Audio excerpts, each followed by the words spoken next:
नमस्कार। गतकाली mother's day अवसर में आमे बाहरी जाइथिलु भद्रकर प्रसिद्ध देवीपीठ माँ भद्रकाली निकट को। आरड़ी छक ठारू प्राय 16 किलोमीटर दूर रे माँ भद्रकाली पीठ।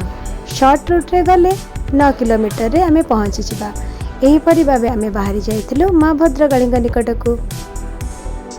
बाटरे जाऊ जाऊ किछि फोटो भी क्लिक करथिलु। फोटो क्लिक करबा तो कंपलसरी नहीं कि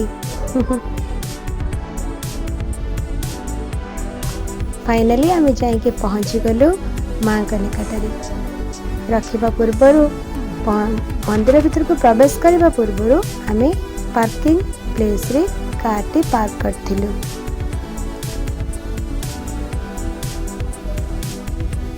सेठाकर पार्किंग प्लेस बहुत बड़। मोर बड़ झीर जिद्दी पाई आमे बाहरी जाइथिलु जीवाको आ सेठारे बहुत भल भी लागिला। किंतु बेस्ट वेदर होची शीत दिन। शीत दिन रे सेठिक जीवा सुविधा कहीं ना जो गरम पाई मंदिर पूरा पत्थर रे तैयारी होइथिला।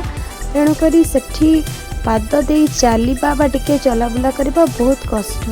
तेणु करी किंतु शीत दिन पाई बेस्ट।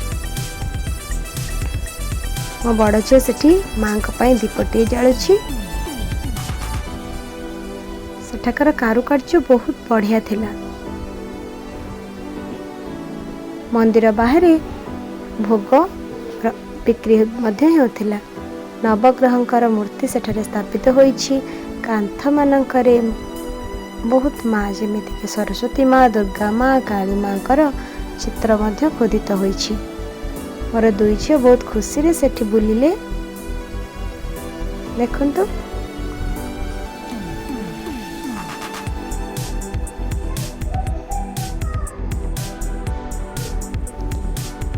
भद्रकाली नाँ रे ही एही सहरर ना भद्रक होईछि। एक कथा प्रायतः समस्ते जानती। तथापि एते निकटरे मंदिर थाई मध्य आमे ए जबत जाई नथिलु। आम संगरे बापा मध्य जाइथिले। देखंतु बेढ़ाटा केते सुंदर होईछि। प्रकृतिंकर सृष्टि हेउछंती कारीगर। कारीगरଙ୍କ स्पर्श ही ए मंदिरटी को सुंदर करी गढ़ी तोलिछि।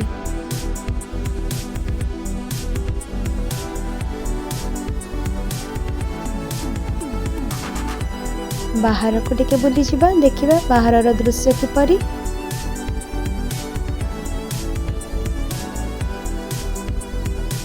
खरा हेउ कि शीत हेउ छुआ मानकर पाग सहित किछि संपर्क न थाए। सेमाने प्रति मुहूर्त को उपभोग करती। तापरे शेष रे आमे किछि फोटो क्लिक करथिलु।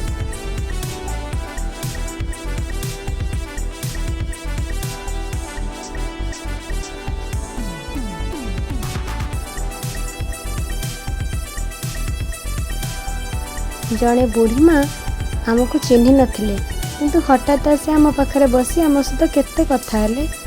भल लगिला। पछरे आमे जानिबा को पाइलु जे मो हजबैंड कर बुढ़ी माँ को परि से दिसुथिले। मु भाबिली माँ काली बोधे रूप धरी आसी आम पाखक नुहे कि। Thanks for watching.